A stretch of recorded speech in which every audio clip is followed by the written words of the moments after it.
बिहार विद्यालय परीक्षा समिति ने 10वीं बोर्ड का रिजल्ट जारी कर दिया है। हमारे साथ चेयरमैन आनंद किशोर जी हैं। आनंद किशोर जी, रिजल्ट जारी कर दिया गया। चलिए, आज जो परीक्षा समिति द्वारा परीक्षा फल की घोषणा की गई, इसमें सबसे खुशी की बात यह है कि विगत 6 वर्षों में यह सबसे बेहतर रिजल्ट रहा है और इस वर्ष उत्तीर्णता का प्रतिशत 82.91% रहा है। और इसके साथ ही यह भी एक रिकॉर्ड स्थापित हुआ है कि पिछले 6 वर्षों में देश में सबसे पहले बिहार बोर्ड द्वारा परीक्षा फल की घोषणा की जाती रही है और उच्च तकनीक और गुणवत्ता का इस्तेमाल करते हुए बेहतर रूप से रिजल्ट प्रकाशित किया जाता है। लेकिन बात की जाए, बिहार ही है कि सबसे लेट रिजल्ट आता था बिहार का, और हमारे जो विद्यार्थी बाहर जाते थे उन्हें दूसरे जगह एडमिशन भी नहीं मिल पाता था। यदि कई वर्षों पहले की बात करें, बल्कि कुछ दशकों पहले की अगर हम बात करें, तो पहले यह एक आम शिकायतें हुआ करती थी कि जो भी विद्यार्थी अन्य एजुकेशनल इंस्टीट्यूशंस में बिहार के बाहर जो जाते थे, उनको कई बार 1 साल का उनका सेशन लेट हो जाया करता था।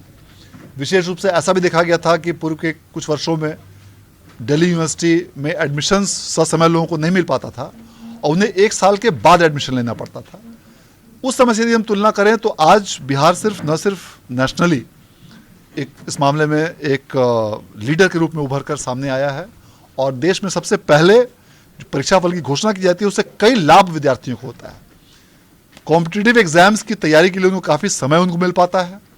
इसके साथ ही वे अपना करियर प्लानिंग भी बेहतर रूप से कर सकते हैं और देश के किसी भी इंस्टीट्यूशन में ससमय एडमिशन लेने के लिए उनको पर्याप्त समय भी मिल पाता है। टॉप 10 की बात की जाए तो टॉप 10 में कितने लड़के और लड़कियां जो है उत्तीर्ण हुए हैं? इस वर्ष टॉप 10 में कुल 51 विद्यार्थी सम्मिलित हैं, जिनमें टॉप 3 स्थानों में प्रथम स्थान पर शिवांकर कुमार जिला स्कूल पूर्णिया के छात्र रहे हैं, द्वितीय स्थान पर समस्तीपुर के आदर्श कुमार रहे हैं और तृतीय स्थान पर 4 विद्यार्थियों ने संयुक्त रूप से स्थान हासिल किया है। और इन सबों को मिलाकर इस बार टॉप 3 पोजीशंस में कुल 6 विद्यार्थियों ने स्थान हासिल किया है। सर, वैसे भी टॉपर बिहार में हुए हैं जिन्हें कुछ नहीं आता था, क्या वैसे टॉपर हुए हैं या उनकी जांच की गई है?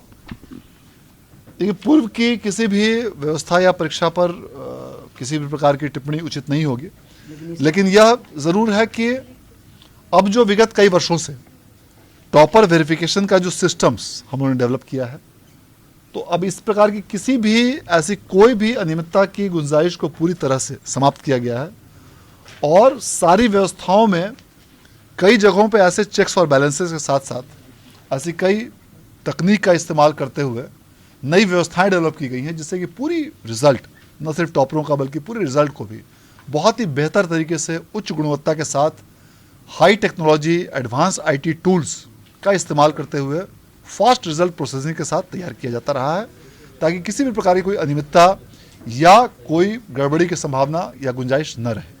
जो बच्चे पास नहीं हुए हैं उसके लिए बोर्ड क्या कर रहा है? जो भी विद्यार्थी आज की इस परीक्षा फल में अनुत्तीर्ण रहे हैं, उनके लिए कंपार्टमेंटल परीक्षा के लिए 3 तारीख से फॉर्म भरा जाएगा। 3 से 9 अप्रैल के बीच वे परीक्षा के लिए आवेदन कर सकते हैं। उनका भी परीक्षा फल का परिणाम मार्च माह तक जारी करने का लक्ष्य रखा गया है, मई माह तक, ताकि उनको किसी भी प्रकार की आगे के इंस्टीट्यूशंस में एडमिशन लेने में उनको कठिनाई ना हो। और इसके साथ साथ एक कंपार्टमेंटल के साथ साथ एक विशेष परीक्षा का भी आयोजन किया जाएगा कि जो भी स्टूडेंट्स इस बार अपीयर नहीं हो पाए हों या एब्सेंट हो गए हों, वे भी 3 तारीख से 9 अप्रैल के बीच विशेष परीक्षा के लिए भी आवेदन कर सकते हैं। उनका भी परीक्षा फल 31 मई के पहले निर्धारित करने का लक्ष्य रखा गया है। जो लोग टॉप हुए हैं उन्हें पुरस्कृत भी किया जाएगा। इस परीक्षा फल में जो भी प्रथम स्थान प्राप्त करने वाले विद्यार्थी को 1 लाख रुपए के साथ में लैपटॉप प्रशस्ति पत्र दिया जाएगा। द्वितीय स्थान वाले को 75,000 रुपये और लैपटॉप, तृतीय स्थान वाले को 50,000 रुपये और लैपटॉप, और उसके बाद चतुर्थ स्थान से लेकर 10वें स्थान तक प्राप्त करने वाले विद्यार्थी को 10,000 रुपये और लैपटॉप उसको दिया जाएगा। इतना ही नहीं, इस बार यह भी व्यवस्था की गई है कि जो भी स्टूडेंट्स टॉप 10 में इस बार स्थान प्राप्त किए हैं, वे बिहार बोर्ड द्वारा जो गत वर्ष आवासीय निःशुल्क कोचिंग व्यवस्था JEE नीट, इंजीनियरिंग, मेडिकल के लिए पटना में शुरू की गई है, इसके लिए भी आवेदन कर सकते हैं 4 तारीख तक। और 7 तारीख को उनका काउंसलिंग कराया जाएगा पटना के ज्ञान भवन में। और जो भी स्टूडेंट्स 10th के बाद, टॉप 10 पोजीशंस के बाद 11 से लेकर 20 तक जिन्होंने स्थान प्राप्त किया है, वे 9 प्रमंडलों में संचालित होने वाले गैर आवासीय इस प्रशिक्षण में निःशुल्क कोचिंग में भाग ले सकते हैं और उन्हें भी निःशुल्क कोचिंग में भाग लेने का अवसर प्रदान किया जाएगा। तो साफ तौर पर आनंद किशोर ने जिस तरह से कहा है, इसको देखा जा सकता है कि आने वाले दिनों में अगर बच्चे इसी तरह मेहनत करते रहें तो ये सुविधाएं उनको भी मिलेंगी। कैमरा में राजेश गुप्ता के साथ रुपेंद्र श्रीवास्तव, मीडिया, पटना।